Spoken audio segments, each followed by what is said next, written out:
ఇక rave party కేసులో నటి హేమకు బెంగళూరు పోలీసులు నోటీసులు ఇచ్చారు. బ్లడ్ శాంపిల్స్ లో హేమ డ్రగ్స్ తీసుకున్నట్లు నిర్ధారణ అయింది. దీంతో హేమతో సహా డ్రగ్స్ తీసుకున్న మరో 86 మందికి బెంగళూరు పోలీసులు నోటీసులు జారీ చేశారు. బెంగళూరు సెంట్రల్ క్రైమ్ బ్రాంచ్ కి హాజరు కావాలన్నారు. సోమవారం విచారణకు హాజరు కావాలని ఆదేశించారు. ఇప్పటికే ఈ కేసులో 5గురిని అరెస్ట్ చేశారు.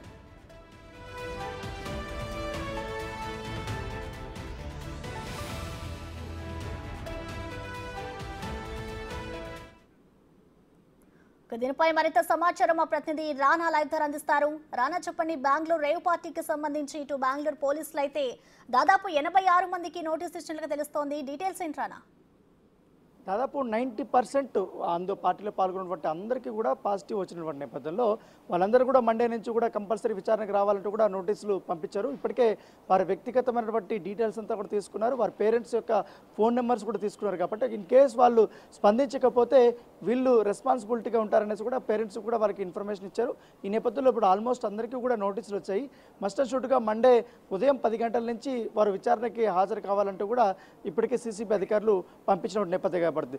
అయితే 86 మందిని ఒకటే రోజు ఎలా ప్రశ్నిస్తారు అనే దానిపై కూడా ఒకటి అర్థం కానిటువంటి నేపథ్యంగా పడుతుంది. ఎందుకంటే ఆ టీంను కూడా ఎక్కువగా పెంచారా లేకపోతే చాలా సుదీర్ఘంగా కూడా ప్రశ్నించాలి. కాబట్టి ఈ కేసులో అనేక కోణాలు ఉన్నాయి. ఇటు సెక్స్ రాకెట్ ఉంది, అలాగే డ్రగ్స్ కోణం ఉంది, అలాగే రేవ్ పార్టీ కూడా జరిగిందనేది కూడా ఇప్పటికే ఊహాగానాలు వస్తున్న నేపథ్యంలో ఇదే అంశాన్ని కూడా ఇటు బెంగళూరు నగర కమిషనర్ కూడా ప్రస్తావించారు. సో కన్ఫామ్ కూడా చేసినటువంటి నేపథ్యంలో ఇన్ని కేసులు ఉండగా కేవలం ఇప్పుడు డ్రగ్స్ సంబంధించినటువంటి దీనిపైన వీళ్ళు నోటీసులు ఇచ్చారా లేకపోతే అన్ని కేసుల గురించి ఆధారాలు సేకరించిన తర్వాత వీరికి నోటీసులు ఇచ్చారన్న దానిపై కూడా ఒక స్పష్టత అనేది ఇప్పటి వరకు మనకు కనపడలేదు. అలాగే ఈ సర్వేపల్లికి సంబంధించినటువంటి మా ఎమ్మెల్యే ఎవరైతున్నారో కాకాని గోవర్ధన్ రెడ్డికి సంబంధించినటువంటి ఎమ్మెల్యే స్టిక్కర్ని వాడినటువంటి కేసులో ఒక వ్యక్తిని ఇప్పటికే అరెస్ట్ చేశారు. పూర్ణారెడ్డి అనే వ్యక్తిని అరెస్ట్ చేశారు. వారంతా కూడా చిత్తూరు జిల్లాకు సంబంధించినటువంటి వారికి లింకులు ఎక్కువగా కనపడుతున్నాయి. దాంతోపాటు అరెస్ట్ అయినటువంటి 2-3 డ్రగ్ పెడ్లర్స్ కూడా చిత్తూరు జిల్లాకు సంబంధించిన వారు ఈ పార్టీకి చాలా సన్నిహితంగా ఉన్నారు. కాబట్టి వారి నుంచినే డ్రగ్స్ వెళ్ళిందనేసి కూడా పోలీసులు నిర్ధారించిన నేపథ్యంలో ఇప్పటికే వీరికి డ్రగ్స్ సంబంధించినటువంటి డ్రగ్స్ పెడ్లర్స్ ఎవరైతే ఉన్నారో మెయిన్ వాళ్ళ ఫోన్ నెంబర్స్ కూడా ఇప్పటికే ట్రాక్ చేశారు.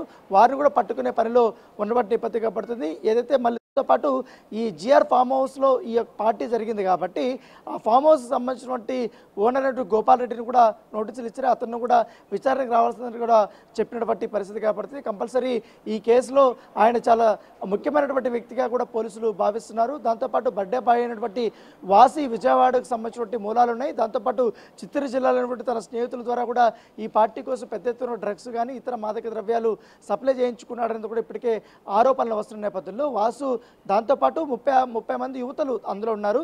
ఆ యువతల్ని ఎవరు ఫ్లైట్ టికెట్లు బుక్ చేసి అక్కడ వరకు తీసుకొని వచ్చారు. దాంతోపాటు మోడల్స్ కూడా ఎక్కువ మంది ఉన్నారు కాబట్టి యూట్యూబ్ ఇన్ఫ్లుయెన్స్ కూడా ఎక్కువ ఉన్నారు. సో వాళ్ళని బేస్ చేసుకుని వాళ్ళ డీటెయిల్స్ కూడా ఇప్పటికే తీసుకున్నారు. కాబట్టి వారికి ఫ్లైట్ టికెట్స్ బుక్ చేసినటువంటి విషయంలో ఇప్పటికే వాసుతో పాటు వరుణ్ కుమార్ కూడా ఉన్నారు కూడా పోలీసులు నిర్ధారించారు. సో అక్కడ తీసుకొచ్చి వారు ఏం చేయించారు అన్నది కేవలం వారికి అంత క్లోజ్ రిలేషన్షిప్ లేకపోయినా కూడా వాసుతో వీళ్ళందరూ కూడా పార్టీకి హాజరయ్యారు. కాబట్టి ఎలాంటి కార్యక్రమాల్లో వాళ్ళు పాల్గొనడానికి వచ్చారన్న దానిపై కూడా పోలీసులు కూపిలాగుతున్నారు. ఇప్పటికే పోలీసులకు అందినటువంటి పూర్తి స్థాయి నివేదికల్లో కానీ ఇన్ఫర్మేషన్ల ప్రకారం దాదాపు అందరినీ కూడా విచారించిన తర్వాత ప్రాథమికంగా అక్కడ చాలా అసాంఘిక కార్యక్రమాలు జరిగాయనేది కూడా ఇప్పటికే ఒక ఐడెంటిఫికేషన్ అయింది. దాంతోపాటు తెలుగు సినీ నటి హేమ కూడా ఆ పార్టీలో పాల్గొన్నది కాబట్టి ఆమెకు సంబంధించినటువంటి బ్లడ్ శాంపిల్స్లో కూడా ఈ పాజిటివ్ వచ్చినటువంటి నేపథ్యంలో దాని తగ్గట్టుగానే ఆమెకు కూడా నోటీసులు ఇచ్చారు. ఈ నెల 27వ తారీఖు అంటే మండే ఆమె మస్ట్ అండ్ షూట్గా సీసీబీ ముందు ఆమె విచారణకి హాజరు కావాలంటే కూడా పోలీసులు ఆమెకి నోటీసులు పంపించారు. మొదటి నుంచి కూడా తన పేరు బయటకు వచ్చినప్పటి నుంచి అనేక రకాలుగా కూడా ఆమె అందరినీ కూడా తప్పుదోవ పట్టించే విధంగా కూడా వ్యవహరించింది. వీడియోలు రిలీజ్ చేయడం కానీ తను మాటలు మాట్లాడడం కానీ అనేక రకాలుగా చేసింది. కాబట్టి ఇప్పుడు ఫైనల్గా తను విచారణకు ఎదుర్కోబోతుంది. దాంతోపాటు అశురాయ్ కూడా ఇప్పుడు విచారణకి హాజరు కాబోతుంది. కాబట్టి వారికి ఎటువంటి క్వశ్చన్స్ వేయబోతున్నారు, ఎందుకంటే ముఖ్యంగా అశురాయ్ని అక్కడ ఇన్వైట్ చేసింది ఎవరు అన్న దానిపై కూడా ఆ క్వశ్చనింగ్ చేస్తుంది. ముఖ్యంగా హేమ పాత్ర ఎంతవరకు ఉంది, ఈ 3 పార్టీల్లో 24 గంటల పాటు కూడా జరిగింది కాబట్టి ఆమె ఎక్కువగా ప్రిఫరెన్స్ ఇచ్చింది ఏ పార్టీకి, ఎక్కడ పాల్గొంది, ఆమెతో పాటు ఇంకెంతమంది వచ్చారని దానిపై కూడా క్వశ్చనింగ్ అయితే జరగబోతుంది. రానా, అలాగే చూసుకుంటే ఈ రేవ్ పార్టీ అనేది ఎప్పుడైతే ఈ విషయం బయటకు వచ్చిందో అప్పటి నుంచి కూడా నటి హేమ అయితే నేను దీంట్లో లేను అంటూ కూడా ఒక వీడియోకి రిలీజ్ చేసింది. మరి ఇప్పుడు పోలీసులు ఆమెకి నోటీసులు జారీ చేశారు, విచారణకు కూడా రావాలంటూ కూడా ఆమెకి ఆదేశాలు ఇచ్చారు.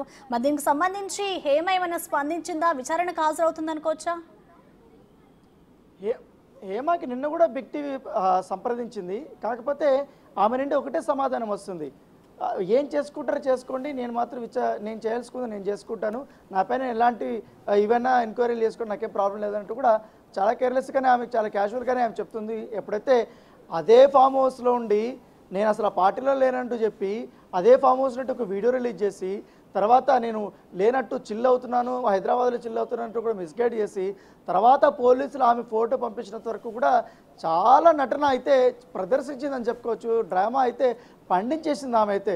సో ఆమె సహజ నటికి అందరూ కూడా ఫిదా అయిపోయారు. ఆమె ఫ్యాన్స్ కూడా అసలు హేమ ఇక్కడ ఉంటే మీడియా వాళ్ళు ఎట్లా తప్పుదోవ పట్టిస్తారంటూ కూడా ఏకంగా మీడియా మీద వాళ్ళు ఫ్యాన్స్ అందరూ కూడా వ్యతిరేకంగా కూడా పోస్టులు పెట్టారు. తర్వాత 1 అవర్కి అయితే ఇప్పుడు పోలీసులు పెట్టారు, మొత్తం సీన్ రివర్స్ అయిపోయింది. సీన్ రివర్స్ అయిపోయి ఆమెకు వ్యతిరేకంగా కూడా పోస్టులు వస్తున్నటువంటి నేపథ్యం కాబట్టి సో హేమ పోస్ట్ వల్ల మొత్తం చాలామంది పేర్లు బయటకు వచ్చాయి. కానీ వాళ్ళందరూ కూడా తమను నిరూపించుకోవడం కోసం మళ్ళీ వాళ్ళు వీడియోలు చేశారు.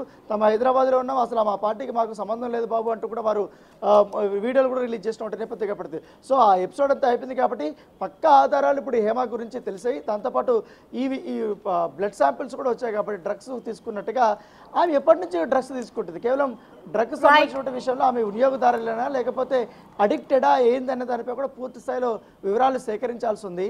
గతంలో కూడా టాలీవుడ్కి సంబంధించిన అనేక మంది సెలబ్రిటీస్ కూడా ఈ డ్రగ్ కేసులో వారు నిందితులుగా ఉన్నప్పుడు వారందరూ కూడా శాంపిల్స్ ఇచ్చారు. వారు అందరూ కూడా ఏమన్నారంటే మేము దానికి బానిసలం కాదు, మేము కేవలం వినియోగదారులమే, బై మిస్టేక్లో మేము తీసుకున్నాం, మాకు తెలియదు అన్న టైప్లో వారందరూ చెప్పారు. కొంతమంది కౌన్సిలింగ్ తీసుకుని దాంట్లో నుంచి బయటపడ్డారు. అయితే హేమ ఎప్పటి నుంచి కూడా ఇలాంటి తీసుకుంటుంది, ఆమెకి సప్లై చేసిన వారు ఎవరన్న దానిపై కూడా పూర్తి స్థాయి వివరాలు రావాలి. కాబట్టి ఈ కేసులు అనేక కోణాల్లో ఉన్నటువంటి నేపథ్యంలో దాంతోపాటు ఈ పొలిటికల్గా గాను ఫిల్మ్కి కూడా బాగా సంబంధాలు ఉన్నాయి. వ్యాపారవేత్తలు కూడా ఈ కేసులో బాగా ఇన్వాల్వ్ అయినటువంటి నేపథ్యంలో హై ప్రొఫైల్ కేసులనే సిసిపి అధికారులు భావిస్తున్నారు. దాని తగ్గట్టుగా పక్కా ప్రణాళికతో అన్ని కోణాల్లో కూడా వారు విచారించి వివరాలు సేకరించడంతో పాటు ఆధారాలు సేకరించి ఆ లోపల ఉన్నటువంటి పార్టీ జరిగినటువంటి ప్లేస్ ఏదైతే ఉందో ఆ ప్లేస్ లోపల ఉన్నటువంటి వీడియోస్ని కూడా వాడు చెక్ చేశారు.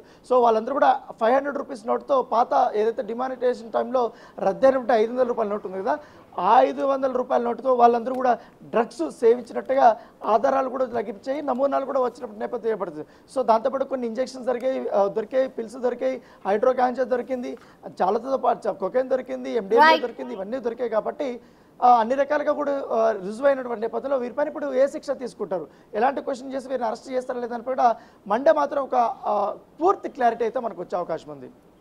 Thank you Rana.